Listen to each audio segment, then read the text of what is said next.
Question number 6. In context, which of the following depends on the way you see things? Line 42. Following this line, the author gives us the two perspectives, or the two ways of seeing things that she's talking about.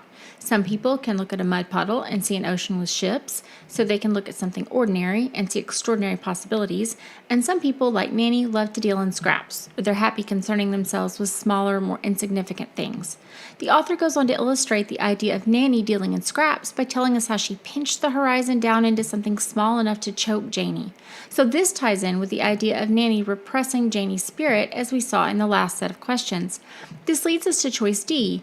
Your chance at achieving fulfillment is what depends on the way you see things. That looks like the best answer. But let's look at the other choices. A. Material success.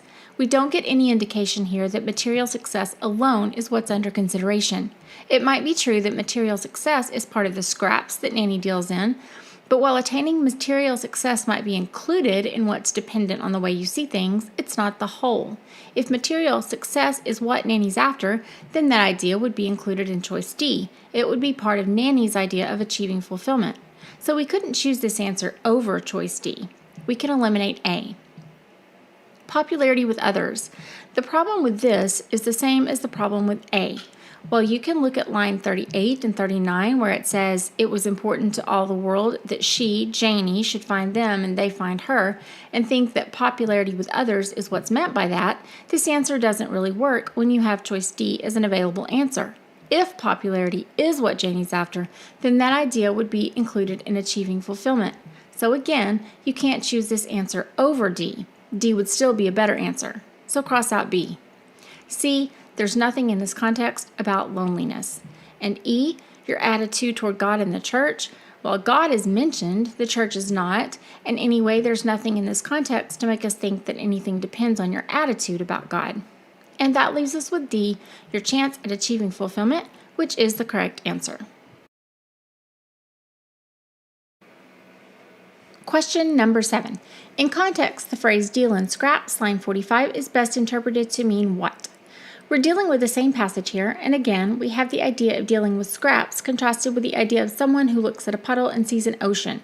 So scraps are small compared to an ocean, and again, this is illustrated by the fact that Nanny pinched the horizon down into something small enough to choke her granddaughter.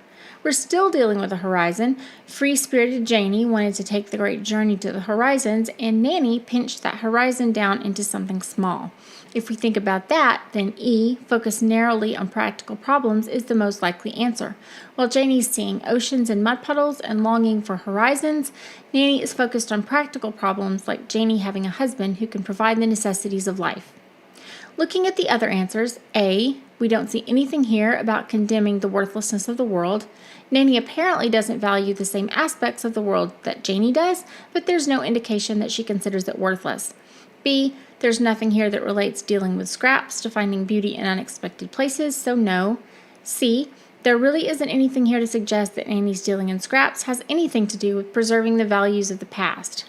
D, the same goes for this. There isn't anything in this context that connects dealing in scraps with salvaging what others deem useless. So the answer is E. In this context, deal in scraps is best interpreted to mean focus narrowly on practical problems. Question number 8. The parable of creation in lines 59 through 66 serves primarily to do what? We have a parable here. A parable is a literary term that means a short allegorical story designed to illustrate or teach some moral truth, principle, or lesson. In this parable, God created man out of stuff that sang all the time and glittered all over. Jealous angels beat man to millions of pieces and covered all the pieces in mud. And the lonely little pieces kept looking for each other and still kept trying to sparkle anyway in spite of the mud.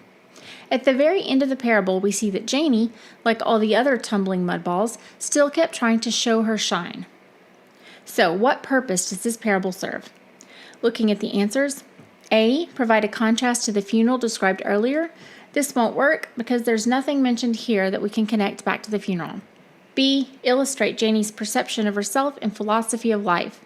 This is promising because we see that Janie perceives herself as a member of this group of tumbling mud balls, and we can see that her philosophy of life includes that one should endeavor to show one's shine. So this answer certainly fits. Looking quickly through the rest of the answers, C, summarize early influences on Janie's behavior. This might sound good for a minute, but if you think about it, the parable is summarizing early influences on the behavior of mankind as a whole, not Janie's behavior in particular. And besides that, it's a parable, not a recounting of actual influences. D, this parable doesn't emphasize the effect of Janie's newfound freedom. Rather, it underscores her feeling of having been beaten down and suppressed. E, it doesn't demonstrate the difference between Janie's ideas and the author's because the author seems to be on Janie's side.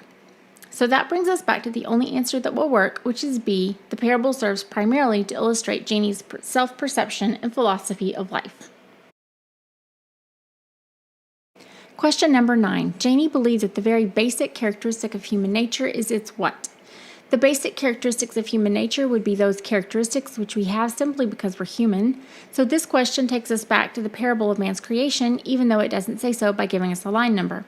If we look back at the first couple of lines of the parable, we see that the author tells us, when God made man, he made him of stuff that sung all the time and glittered all over. If we look at our answer choices to see which one matches up with this description of man's nature, we can see that A won't work. Uncontrollable greed would not be best illustrated as something that sang and glittered. B, dull practicality is really quite the opposite of singing and glittering, so B won't work. C, unselfish generosity doesn't fit with singing and glittering either, so no. D, singing and glittering doesn't really describe reckless courage either, so that brings us to E, irrepressible joy, and that fits rather well with singing all the time and glittering.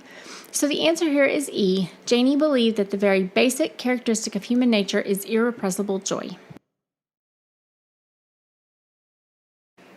Question number 10. In the parable of creation, each little spark, line 64, most likely represents what? We're still looking at the parable for this question, and we see that the little sparks are what result when the angels chopped man into 1,000,000 pieces and then further beat him down into nothing but sparks. So looking at the answers, we see immediately that A, an angel, won't work. The angels do the chopping, they are not the result of the chopping. B, a prayer. No, the sparks shine and sing, so while they might pray, they are not a prayer. C, a human soul. Well, this fits. The sparks are mankind, or humanity, split into 1,000,000 pieces. They shine and sing, they are lonely and hunt for one another, so a human soul is a good answer.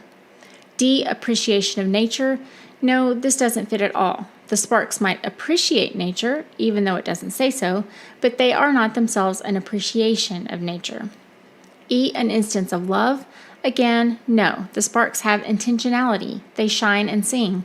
So while they might experience love as they do lonesomeness, they are not instances of love. So C, a human soul, is the answer here.